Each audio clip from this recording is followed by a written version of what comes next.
her third day in the great library, Verity Lyle found her own books and nearly gave herself away. She had worked her way along the north wall, shelf by shelf, recording each volume in her neat hand, the dull and necessary labor a library this size required, when she came to a run of novels near the window and stopped. She knew the spines. She would have known them anywhere. The Crossing at Aldermount, A Light in the Northern Sea, The Wanderer's Return. 11 titles, the whole of them, every novel published in 6 years, under the name of Lucian Frost, which was the name Verity Lyle wrote under, because no publisher in England would print adventure romances written by a woman, and no respectable woman would admit to writing them if they did. She pulled The Wanderer's Return from the shelf, and her hands were not quite steady. It was not a display copy. That was the thing that stopped her breath. The earls who kept libraries like this kept the popular novels for show, pristine and uncut, the pages never separated. This copy had been read. The spine was soft, broken gently in the way of a book opened 100 times. The pages were thumbed, and in the margins, in a small, controlled, unmistakably masculine hand, someone had written, beside a passage near the end, where her wanderer comes home to a house that has forgotten him and stands in the dark, unable to make himself known. The reader had written 4 words. Yes, exactly. How? The sentence stopped there, as though the writer had not been able to finish it, or had not wanted to. Verity stood by the window with her own book in her hands, and her own private grief annotated in a stranger's hand, and understood 2 things at once. The first was that half the novels in the Earl of Avonmore's library were hers. The second was that the Earl of Avonmore had read them the way she had written them, not for the adventure, but for the lonely man in the dark, trying to make himself known. She had been hired to catalogue this library. She had not been hired to discover that the man who owned it was the most attentive reader she had ever had. Footsteps in the corridor. She slid the book back onto the shelf and had her pencil moving again by the time the door opened. New to Moonlight at Mayfair? Stay for this one.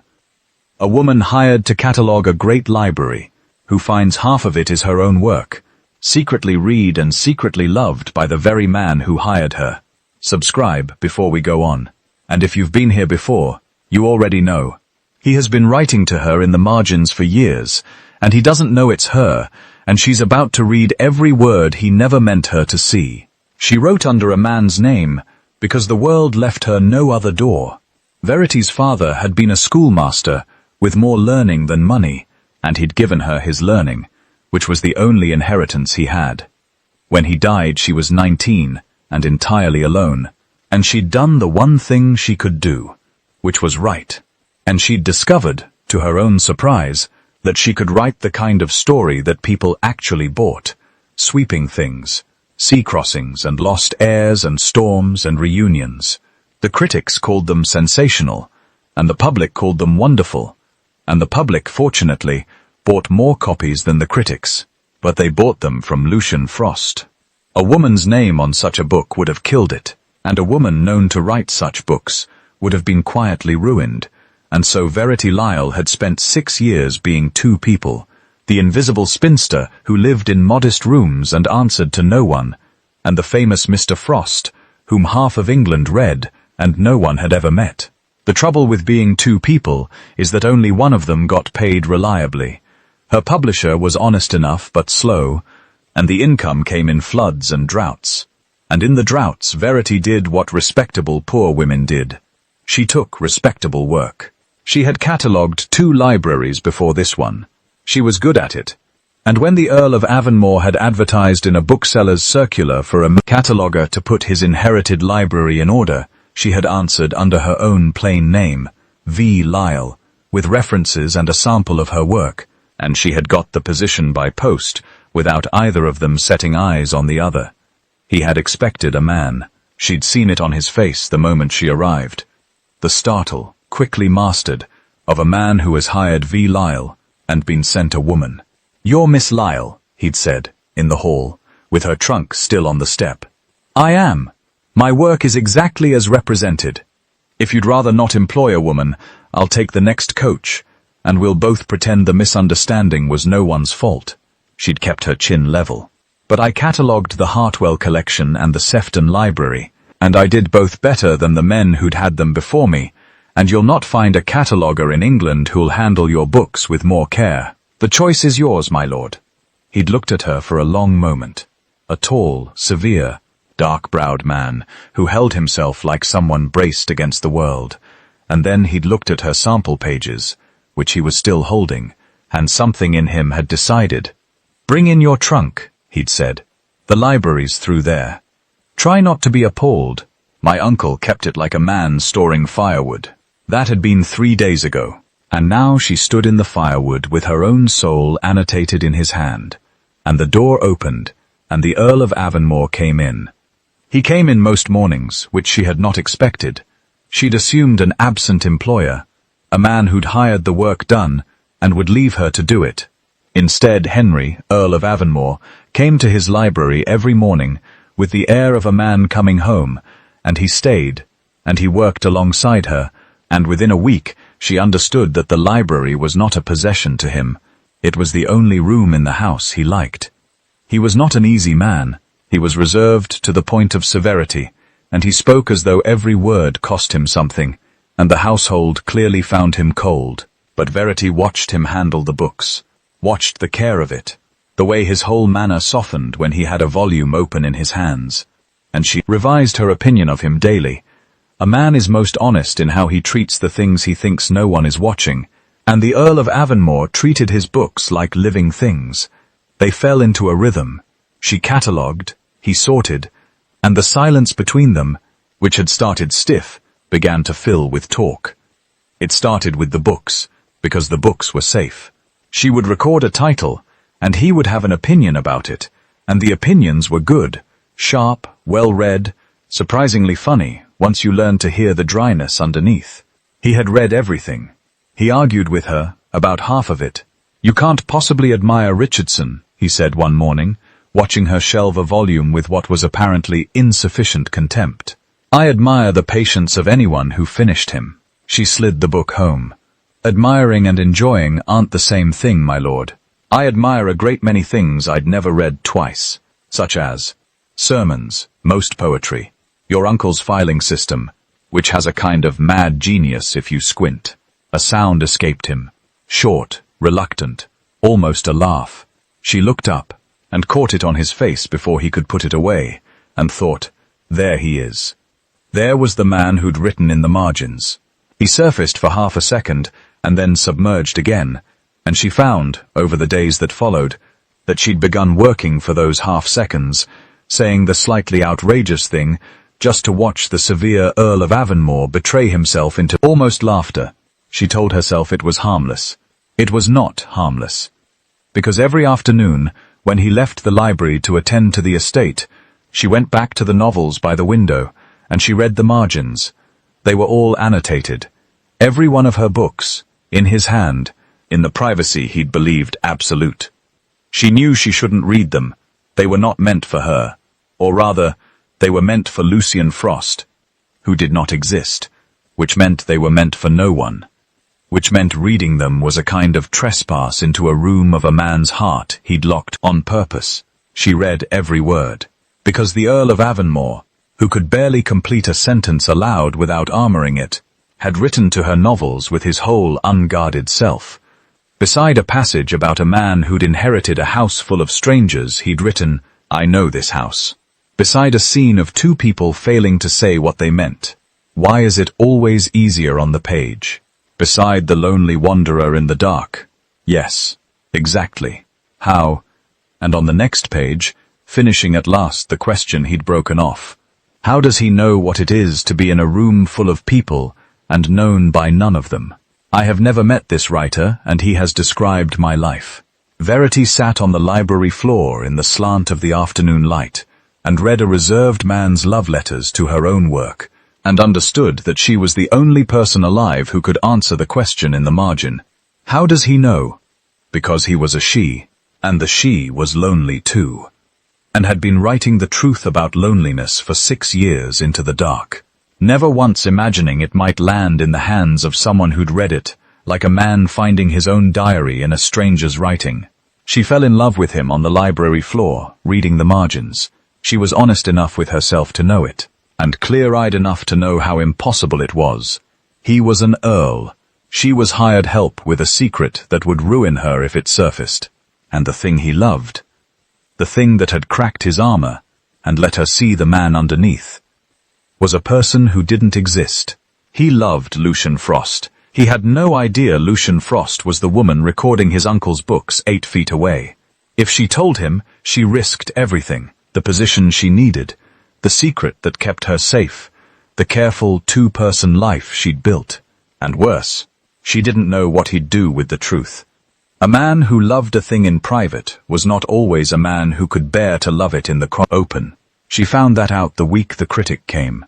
His name was Mr. Sedgwick, and he was a man of letters down from London, a scholar, a reviewer, a maker and unmaker of literary reputations. And the Earl's married sister, Lady Sophia, had invited him because Lady Sophia had decided her brother spent too much time alone with his books and a too clever cataloguer, and a houseful of serious people was the cure. Verity was in the library when they came through it on a tour, Lady Sophia showing off the collection, Mr. Sedgwick trailing his learned opinions behind him like a cloak.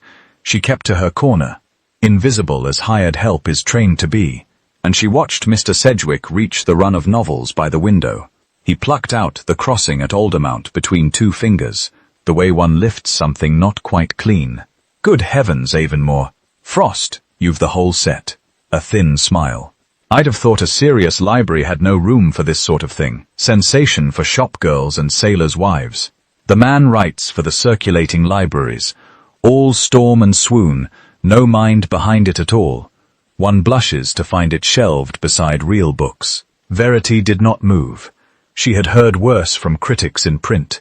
She'd built a callus over it years ago. It was not Sedgwick's contempt that made her go still.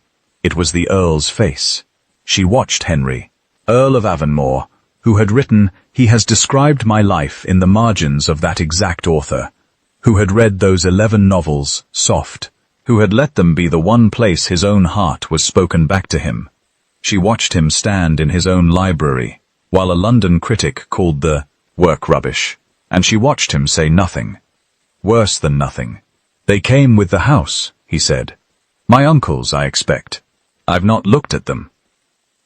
Sedgwick made a satisfied noise, and put the book back wrong way round, and moved on, and the tour moved with him, and Verity stood in her corner with something cold and sharp going through her, and the Earl did not look at her as he passed, because he could not.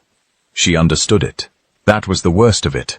She understood exactly what had happened, because it was the same disease she'd lived with for 6 years. He was ashamed, not of the books, of being seen loving them. He'd spent his life being the serious, severe, respectable Earl, and the books were the one place he was someone else, and a man from London had threatened to expose it, and he'd done what frightened people do. He'd disowned the thing he loved, to protect the version of himself he showed the world. She knew the move. She made it every day. She'd built a whole man named Lucian Frost, so she'd never have to make it about her own heart in public. But knowing it didn't stop it hurting. He'd called her life's work rubbish, and her, by extension, a writer for shop girls, and he hadn't even known he was doing it to her face, which was somehow worse, because it meant it was the truth of him when he thought it cost nothing. She went to her room and took out a sheet of paper, and began, for the first time in 3 days, to write. Not a novel. A letter of resignation. He found her in the library before dawn. She hadn't slept, and she'd come down early to work, because work was the thing that held her together, and she was on the floor among the novels. His novels, her novels, when the door opened and the Earl of Avonmore came in carrying a candle. Still in yesterday's coat, looking like a man who hadn't slept either. He stopped when he saw her. Then he saw what was open in her lap. The Wanderer's Return, his margins facing up, and the colour went out of his face. "You've read them," he said. There was no point lying. "Yes, all of them. The things I wrote." "Yes, He stood very still with his guttering candle. Then you know what I said to Sedgwick yesterday was a lie. That I have looked at them. That I've... He couldn't finish it. He set the candle down on the table as though his hand had stopped trusting itself. I've spent the night unable to sleep for shame of it. Not that he found them. That I let him say it, and said nothing, and watched you hear me say nothing. He looked at her directly for the first time. I don't know why your opinion is the one that's kept me awake. You're my cataloguer. You've been here a fortnight, and I lay awake all night, because I called something rubbish in front of you that you love, Verity said. That I love. He said it like a man setting down a weight. Yes, God help me. I have read those 11 books more times than I have read anything in this house, and they are the only place I have ever felt known. Some stranger I'll never meet wrote my entire interior life into a story about a man coming home in the dark, and I have been answering him in the margins for 6 years, like a madman writing letters to a person who'll never read them. A short, broken laugh. And a critic from London called it sensation for shopgirls. And I was so afraid of being the sort of man who weeps over circulating library novels that I disowned the one thing in this house that has ever told me the truth about myself, in front of the one person who... He stopped. Verity's resignation letter was upstairs on her writing desk. She thought of it now. The safe thing, the invisible thing, the move she'd made for 6 years. She closed the book in her lap. You're not writing to a person who'll never read you, she said. You never were. He frowned, not understanding. The man in the dark, who comes home to a house that's forgotten him and can't make himself known. She got to her feet, the book still in her hand, her heart going so hard she was sure he could hear it. You asked, in the margin, how the writer could know what it is to be in a room full of people and known by none of them. You wrote, I have never met this writer, and he has described my life. How do you... He went still. Those margins are... No one has read those. No one living knows I wrote. I know how Lucian Frost knew, my lord, because there is no Lucian Frost. She made herself hold his eyes. There's a schoolmaster's daughter with no money and no name worth printing, who has been writing the truth about loneliness for 6 years, under a man's name, into the dark, never once imagining one of those books might land in the hands of someone who'd read it the way you read it. You asked how the writer knew what it was to be unknown in a room full of people. She set The Wanderer's Return on the table between them, her hand flat on its soft cover. Because she lives it too. I'm Lucian Frost, Henry. I wrote half the books in your library, and I have spent 3 afternoons on this floor reading the only honest letters anyone has ever written to me, and not one of them knew my name. The library was silent. The candle guttered. The Earl of Avonmore looked at the woman across the table, his cataloguer, a fortnight in his house, who had made him almost laugh against his will, and shelved Richardson with insufficient contempt, and turned out to be the one voice that had reached him in the locked room of his own heart, and he looked like a man rearranging the entire world. You, he said. It was you. All of it. Every word I disowned you. To Sedgwick. To your face. Horror moved across him. I called your life's work. You did. She didn't soften it. He didn't deserve it softened, and she didn't think he wanted it. And it hurt a great deal, and I wrote my resignation last night, and it's upstairs on the desk. Don't. He came around the table fast. Don't send it. Verity, Miss Lyle, Verity, whatever I'm to call you. Don't go. I'll tell Sedgwick the truth. I'll tell the whole of London. I'll stand in the middle of his next lecture and announce that the finest writer working in England is sitting in my library, and her name is... You will not. She put a hand flat on his chest, stopping him, and felt his heart going as hard as hers. If you say my name to London, you ruin me. A woman cannot write those books. That's the whole reason there's a Lucian Frost. The moment the world knows the truth, the books die, and so does the only living I have. She held his eyes. I didn't tell you so you could announce me. I told you because I could not stand on that floor one more afternoon reading your heart while you didn't know mine. That's all. I'm not asking you to fix it.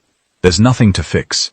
There's nothing to fix. It simply was not survivable, being known by you in only one direction. He put his hand over hers, where it lay on his chest. Then let me know you in both, he said, quietly, if it must be quiet. To the world you'll be Lucian Frost and my librarian, and nothing improper at all. But to me, his voice dropped, and the armor was entirely gone from it now, and what was left was the man from the margins, out loud at last. To me, you'll be the only person who has ever described my life back to me. The voice I've been answering for 6 years. I fell in love with a writer I thought I'd never meet, Verity, and then I half fell in love with a cataloger, who shelved my books like they were alive and made me laugh when I'd forgotten how, and I was lying awake last night tormented by the impossibility of loving 2 women at once. She started to laugh. And they're the same woman, he finished, and he was laughing too now. The helpless laughter of a man whose impossible problem has just solved itself in the most absurd way imaginable. The most ridiculous relief of my life. I don't have to choose. You're both. You've been both the entire time, 8 feet away, recording my uncle's terrible filing. It really is a mad genius of a system, she said. If you squint. He kissed her then, between the shelves, in the grey dawn light, with 11 of her novels watching from the window, and it was nothing at all like the reserved Earl of Avonmore. Everything, like the man who'd written, I know this house in a margin, and meant, I have been so alone in it. When they broke apart, she kept her hand on his chest. There's one more thing, she said, and it isn't negotiable. Anything. Sedgwick. The next time a man from London stands in your library and calls Lucian Frost rubbish for shopgirls, she looked up at him, you'll not have to defend me to save my secret, but you'll defend the work.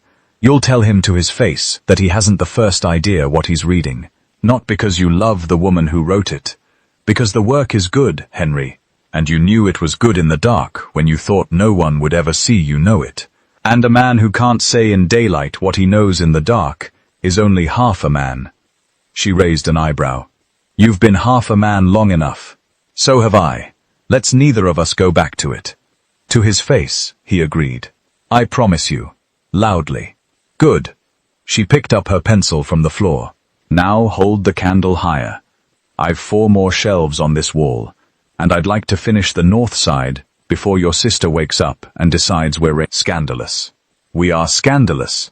Yes, but there's no reason to be untidy about it. And she went back to work, and he held the candle, and the morning came up gold through the window over 11 well-read novels, and the 2 lonely people who'd finally, between the shelves, stopped being unknown. He kept his promise about Sedgwick, and louder than she'd asked. It became, in time, a small legend in literary London. The morning the severe Earl of Avonmore rose at a lecture and informed a startled Mr. Sedgwick that Lucian Frost was the finest writer working in England, that any critic who couldn't see the grief under the storms wasn't fit to review a laundry list, and that he'd stake his name on the judgment. Sedgwick never recovered the upper hand. The novels, helped along by a duke's worth of public championing, sold better than ever, and Lucian Frost remained the most famous author in England whom no one had ever met. Only one person knew the truth, and he married her the following spring, quietly, in the estate chapel, the cataloguer and the Earl, an arrangement the county found eccentric and entirely respectable and not nearly as interesting as the truth. The library got finished. It took a year because they kept stopping to argue about the books, and when it was done, every volume recorded, the north wall and the south, his uncle's mad system swept away, and a sane one in its place.